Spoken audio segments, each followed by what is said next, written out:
Welcome into the New Orleans Saints podcast. You'll hear from players, coaches, broadcasters, and writers that cover the NFL on a daily basis. The New Orleans Saints podcast starts right now. Here's your host, Erin Summers. With this kind of game, it's a divisional game. Everybody in New Orleans, they want to travel to this one. They want us to come back with a victory. So, it's going to be hard fought. We know that. Like a lot of these games, man, it's going to come down to taking the ball away and, what team can, create the best field position, for their offense. This rivalry and this game, Saints-Falcons, is definitely something that the Honey Badger cares about. Welcome into the New Orleans Saints podcast. I'm Erin Summers. We are definitely fired up for this one. It is always a fun matchup against the Atlanta Falcons. First game of the season against them. It is tied right now, 55-55, the overall record. So this one would be for bragging rights. Things are looking a little different in Atlanta. They have a new head coach, new offensive coordinator, new quarterback, and Kirk Cousins, somebody that we have seen several times, just on a different team. We're going to get the inside scoop from somebody who has a great vantage point. It is Saints legend, Super Bowl champ, former linebacker here, Jonathan Vilma, who is in the analyst chair for Fox on Sunday for this matchup. He's going to break down the Falcons and the Saints and everything that you need to know in this one. But before we get to that interview, I want to get to some of the news and notes of today. Head coach Dennis Allen did speak after practice and said that linebacker Demario Davis would be out for Sunday's game. He's dealing with a hamstring injury. It's actually the first time that Demario will miss a game due to injury in his entire career, which is crazy since he's played so long. Also out for this one is right guard Cesar Ruiz. He's dealing with that knee injury, so there will be that shuffling on the offensive line. Already we know that Eric McCoy is out for 4 games as he is on IR. So there are a couple players that are going to step into this one being guard/center Shane Lemieux, who was elevated from the practice squad to the 53 earlier this week, and then Landon Young, who has filled in various roles over the years here. Here is Young on This Week. Oh, I'm very, very comfortable. Like I said, we have a really good group, and even though guys go down, it's always been next man mentality all through camp, everything. And I think that's been beneficial with a lot of guys playing a lot of different positions. It's kind of not putting us in that, shocked moment when they're saying, hey, you need to step up over here. You're like, okay, go back to camp, and I played 2-3 weeks there. So it gives a lot of guys a lot of confidence in a lot of different places. Maybe a little thin as far as the wide receivers go, as wide receiver A.T. Perry missed a second straight day of practice with a hamstring injury, and wide receiver Cedric Wilson missed practice on Friday, being downgraded from limited Thursday. Head coach Dennis Allen said that he'll be listed as questionable for the game on Sunday. Big game this weekend, and while Alvin Kamara has been dealing with the rib and hip injuries this week, he has been out on the field the past 2 days practicing, and he'll try to go for this one.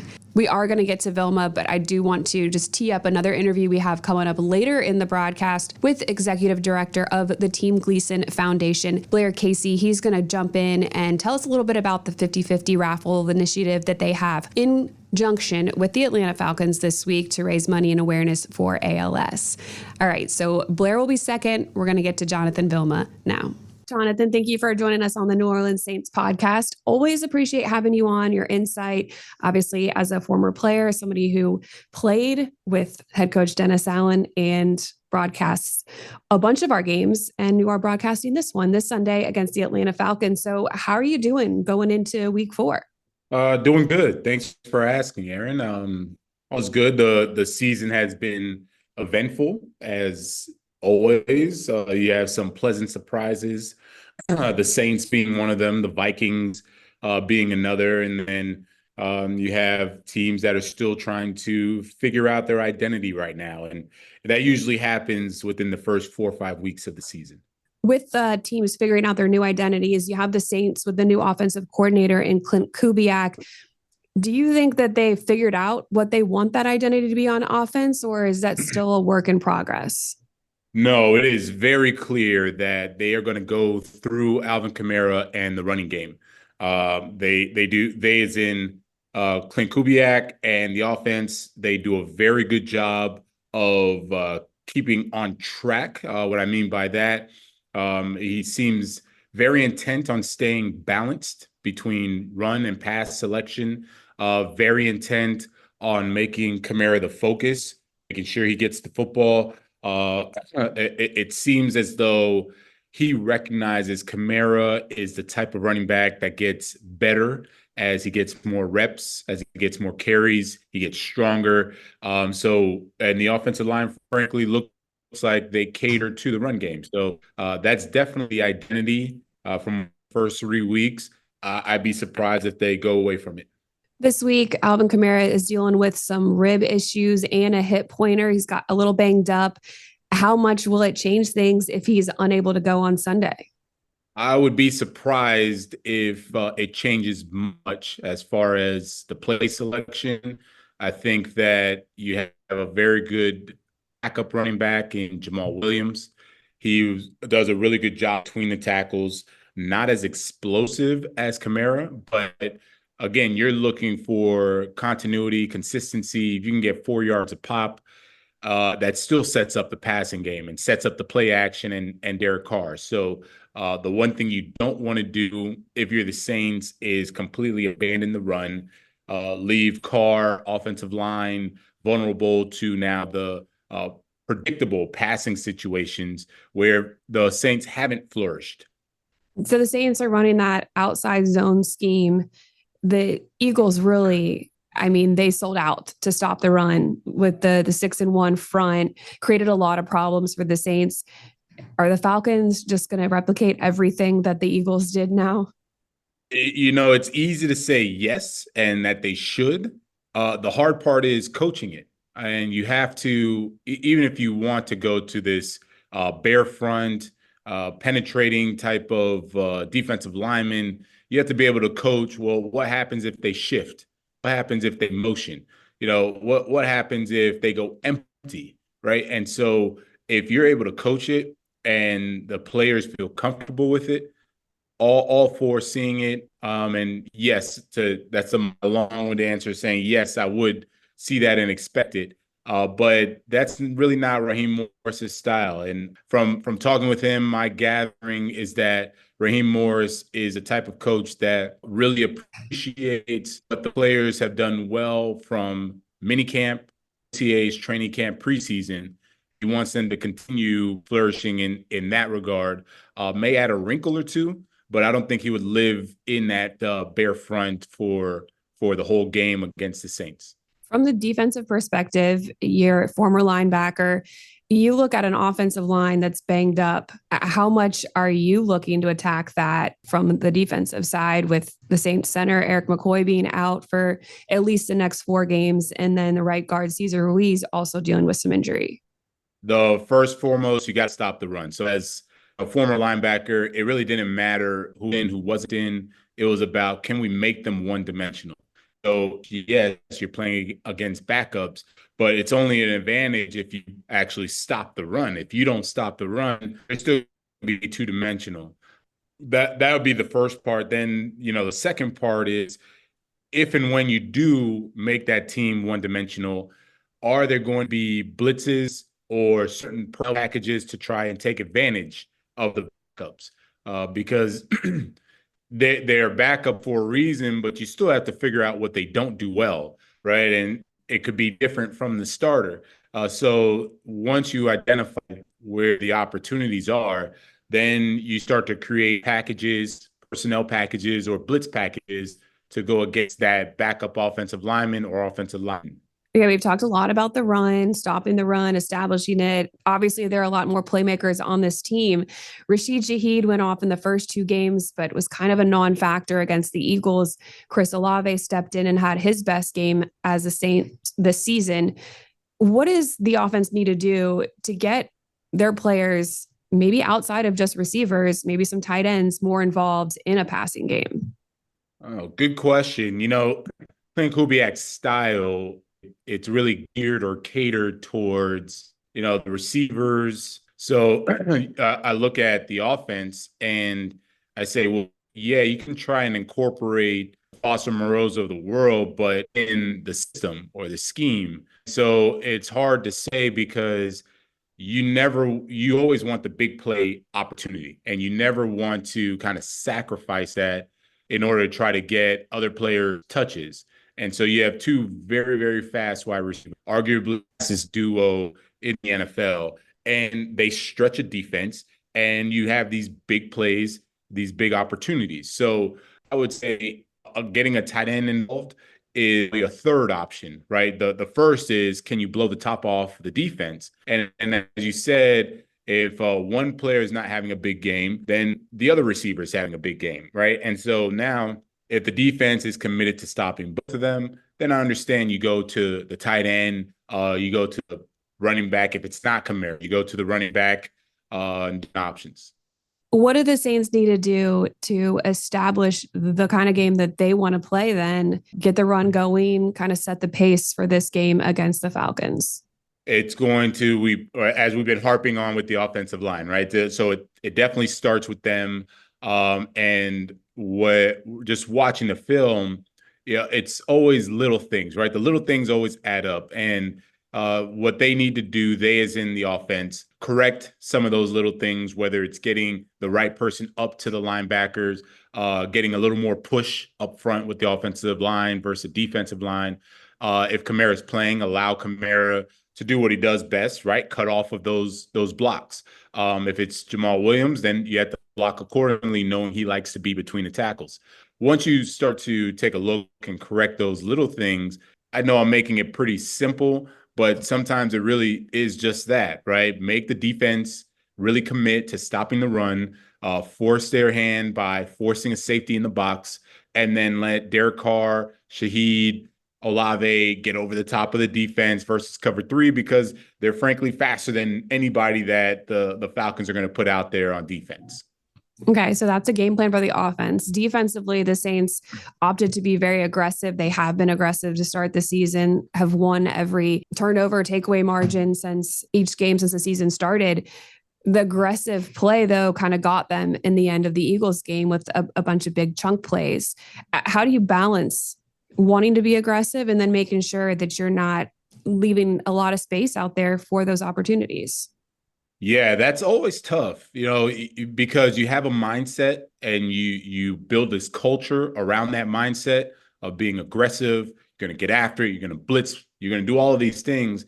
And so it's almost kind of live by the sword, die by the sword, right? And it's tough to say, okay, we're going to pull back, because now culturally the players are like, wait, what's wrong? Why are we pulling back? Right. And frankly, nothing's wrong, right? They gave up 15 points to the Eagles. They obviously didn't capitalize on some timely or critical situations, but you never want to go extreme one way or the other, right? In a situation like this. So you kind of, if you're the defense, you assess, all right, the good, the bad, the ugly, can it be corrected? How can it be corrected? And then let's stay within our mindset and our culture. And then, of course, if again, you're giving up big plays or something happens, then you start to dial it back a little bit. But I wouldn't go into the game, if I'm the defense, saying we're going to be conservative. I would say we're going to be exactly who we are, and then be more calculated when it comes to certain situations. How much focus are you putting on Bijan Robinson?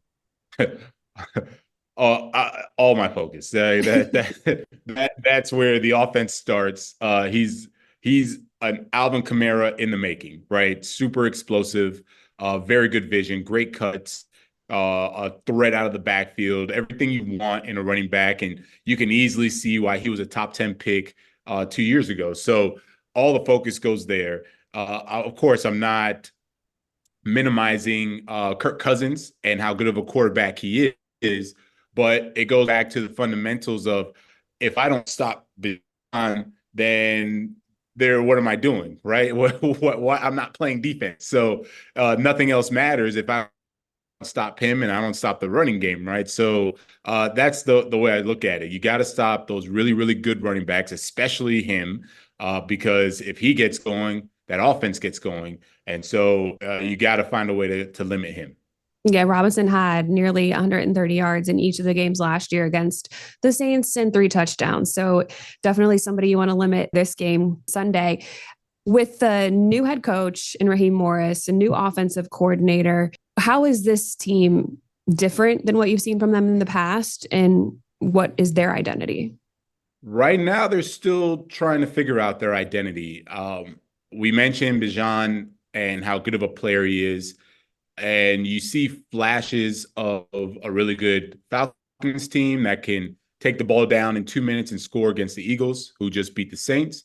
And then you look at a team that will sputter for 2 quarters, and you're trying to figure out what's going on with this team. So Raheem Morris always loved the way he coaches defense, loved the way that his teams or the culture that he creates.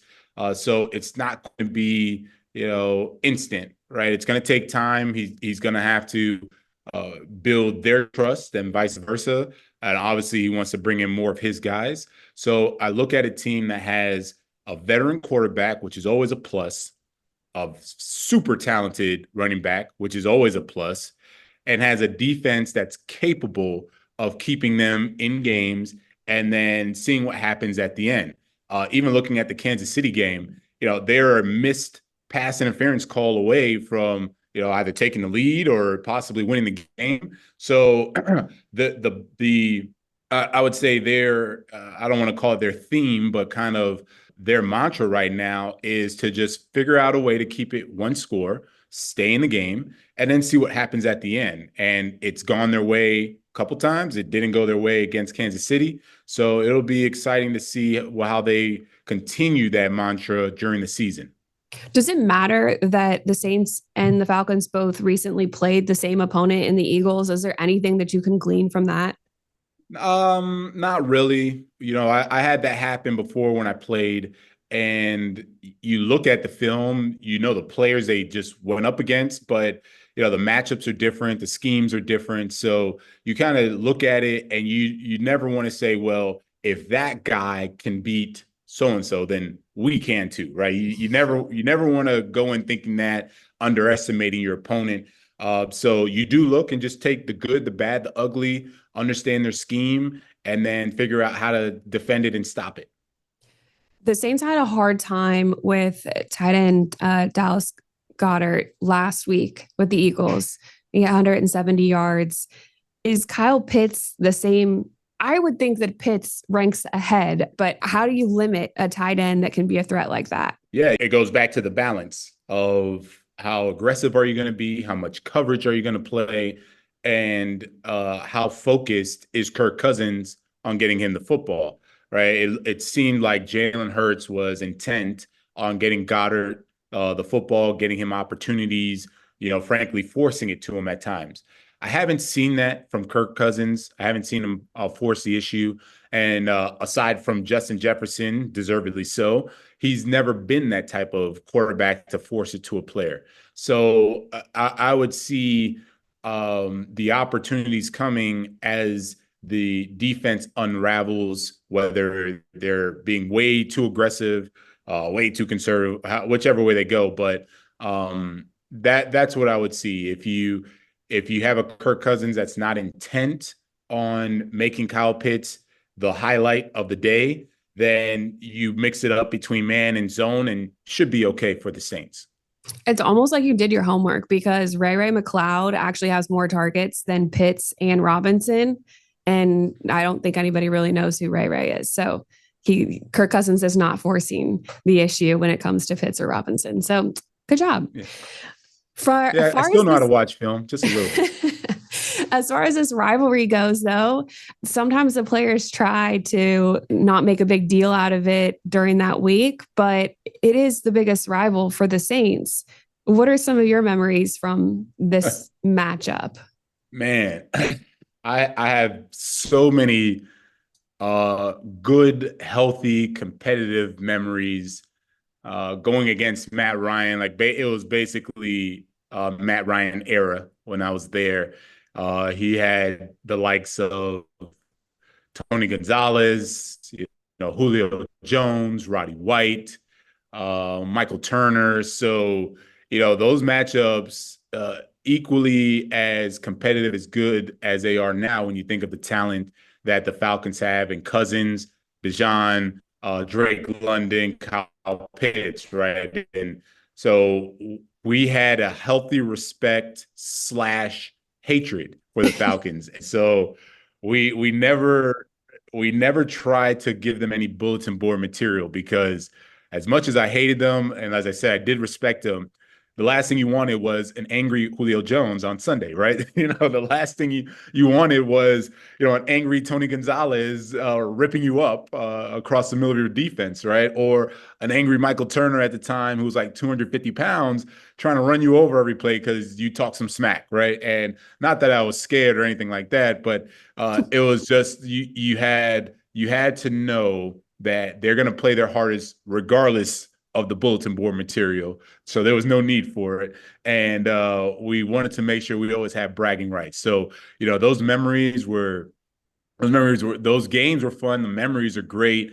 And I always remember the one unwritten rule was that if you got cut or let go from the Saints, you could go to any other team except the Falcons. Like that was just the big no-no. The fans just would disown you. They wouldn't allow it. Like you just couldn't do that.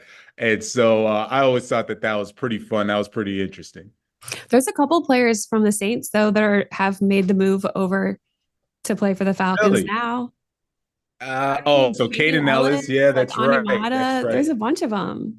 Yeah, well, they weren't here long enough to understand the hatred, right? And maybe the fans have let up a little bit. I know that they were hardcore against it about 10 years ago. So yeah, it's always a fun matchup.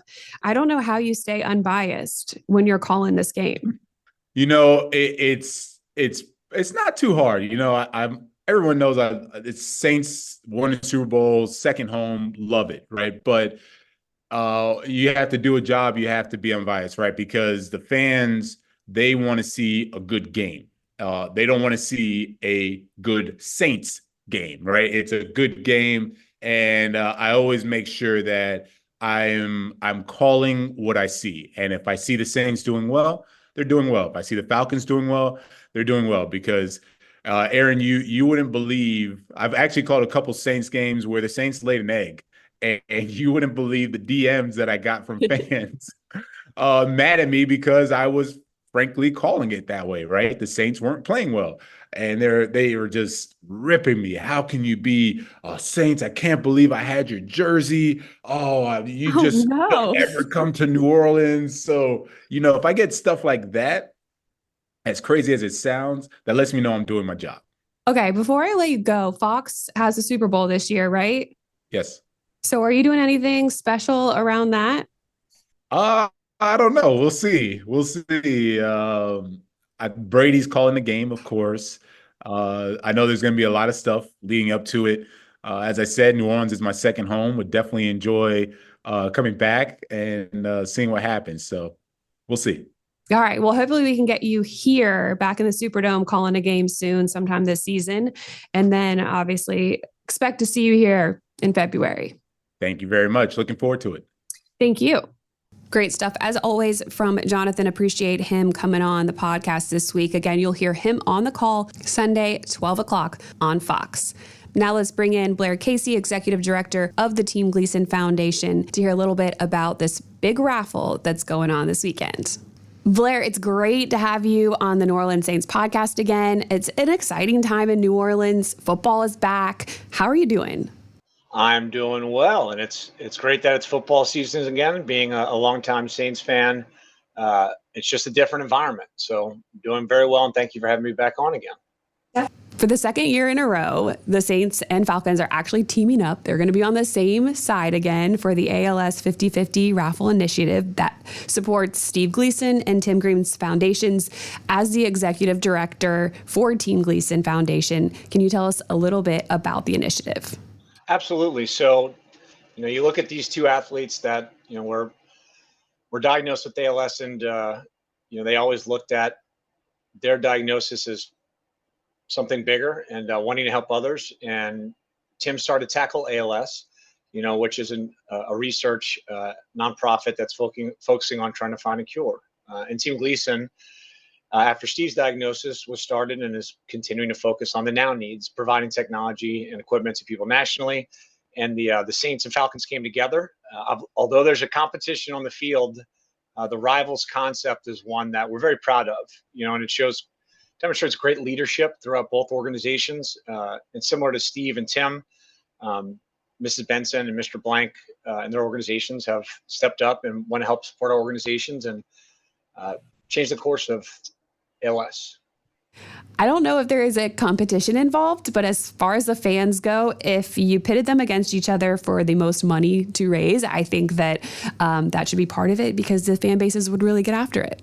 Oh, look, we certainly really appreciate all the contributions. And the 50-50 raffle last year, for example, you had somebody that walked home in each state with over $100,000. So, I mean, it's a good way to give back, especially with these great organizations that we represent in Gleason and Tackle ALS. But it's also a way to, to come home with a pretty big check. When does the raffle take place and how can you purchase tickets? The raffle is taking place right now, actually. So it's now through the third quarter of the game on Sunday, September 29th. And you can go to our website, teamgleason.org/rivals, or you can go to the Saints website, which is saints5050raffle.com.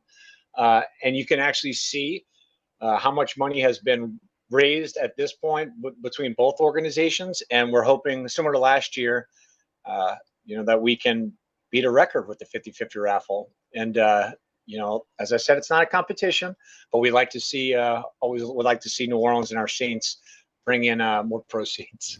Last year, raised over $600,000. Steve Gleason's foundation helps with the innovative technology, equipment that helps improve those that are affected by ALS, their lifestyle, and what they're able to do.